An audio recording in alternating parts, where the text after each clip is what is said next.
Mastermind Taylor Swift is taking over the box office, so I feel like this is the perfect time to rank all 6 of her movie roles, whether you're ready for it or not. Are you ready for it?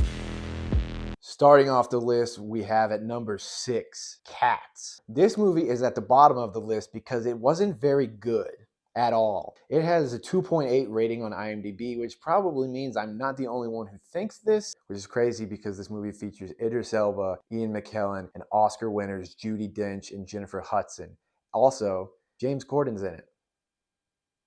Tom Hooper directed this movie with the most weird looking CGI cats in history of film. They made this entire movie based on that premise. She plays a cat named Bombalurina.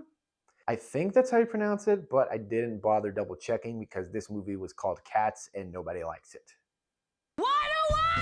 I feel like her role in this movie wasn't that bad, and it was kind of cool that she got to play a cat when she really likes cats, and that's kind of a part of her fandom. So good for her on that. I thought her scene was the best part of the movie, but obviously the movie is filled with absolute atrocities in terms of the way that the humans look like cats. No idea what the heck that movie was until Taylor Swift was in it, and therefore made me legally required to watch it. Look at this idiotic fool that you made me. Next, number 5, I have The Giver. This movie was based on a really popular book and a good book. They adapted it into a movie in 2014 starring Taylor Swift.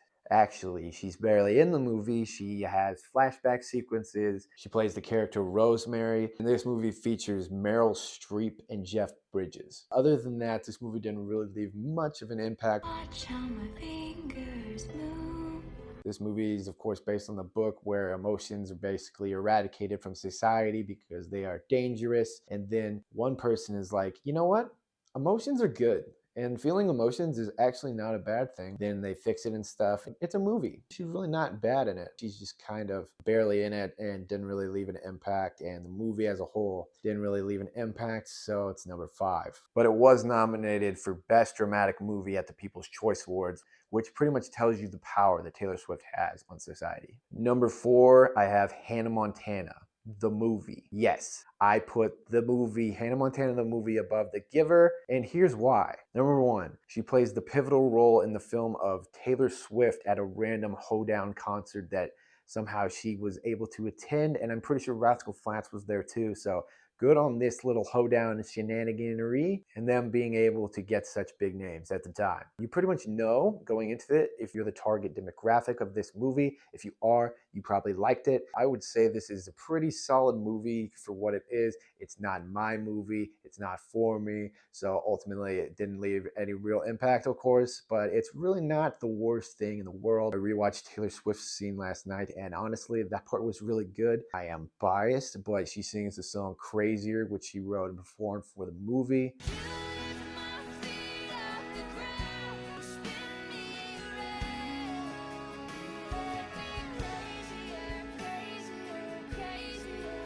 Just a really nice scene. It prefaces the whole hoedown, throwdown, which is also iconic. And Taylor Swift got to be right before that part of the movie, so I feel like that helps its rating here. You got a good point there. Also, I feel like this does a really good job of archiving permanently her early career. At the time, she'd only had her title album and Fearless out, and she was still pretty popular because, she's Taylor Swift, and Fearless was a really big deal, especially. And so I feel like that had more value to me than just barely being in The Giver and having black hair.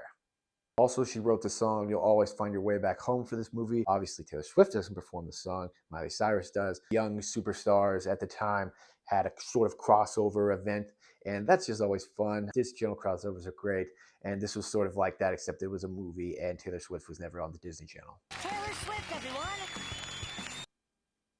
At number 3, I have the Lorax. She plays the role of Audrey, who's a girl who likes trees, and she lives in the city, and there's no trees in the city because of something to do with this guy having all the air or something. I don't know. This was based on a book called The Lorax by Dr. Seuss, and they stretched it out into a 90-minute film. What?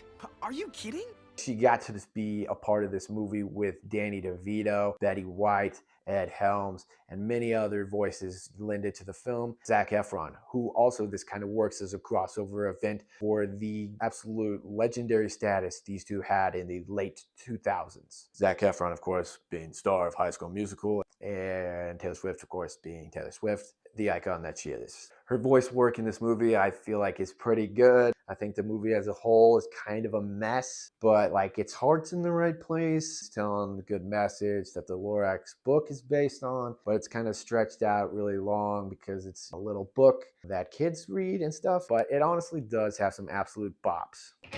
How bad can I be? So it's got that going for it. But for my money, I will take the 25-minute short from 1972. I feel like that does a really good job of really driving the whole point of the book home, and it's really dark.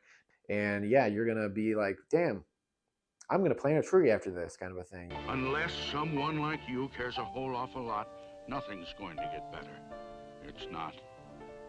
Number 2 on my list is a movie she made a really long time ago in 2022, Amsterdam. This movie is directed by David O. Russell, and it features a cast that has Margot Robbie, Anya Taylor-Joy, Robert De Niro, Christian Bale, John David Washington, Timothy Olyphant, Zoe Saldana, Rami Malek, Michael Shannon, Mike Myers, and Chris Rock. But none may be more powerful than Taylor Swift. And I was kind of excited to see this movie because it was another opportunity to see Taylor act. And I thought she did a pretty great job in it, considering what her role was in the movie. The movie is about people that are higher up, kind of trying to cover stuff up, cover up their bad doings, and trying to get away with something. I don't know. It was pretty complicated and a messy movie.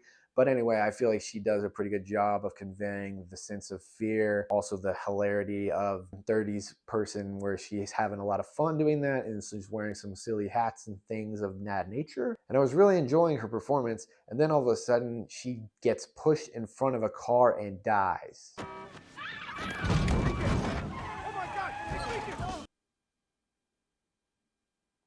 Let me say that again. All of a sudden she gets pushed in front of a car and dies.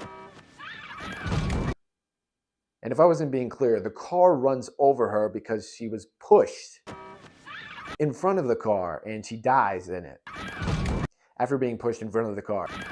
Okay, you get my point. And at number 1 on my list, Valentine's Day.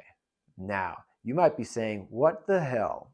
This movie sucked, Bryce. And I would say, yes, this movie does suck. It's not good. However, Taylor Swift is absolutely fantastic in this movie. Shut up! Comedic chops on full display, and I think honestly everything she does in this movie is hilarious. Did you like your gift? I didn't open it yet. You need to open it! She plays, of course, a ditzy sort of cheerleader type of character, and she is dating a high school track star played by Taylor Lautner. This was one of the more iconic Taylor Swift relationships, and it is forever immortalized in film. This is a Gary Marshall movie that features a really big cast where all the stories come together and intertwine. Fast forward a minute if you don't want to hear any of these people's names. Emma and Julia Roberts, Anne Hathaway, Bradley Cooper, Jennifer Garner, Jamie Foxx, Kathy Bates, Jessica's Alba and Beale, Patrick Dempsey, Shirley MacLaine, Ashton Kutcher, Topher Grace, Queen Latifah, and George Lopez.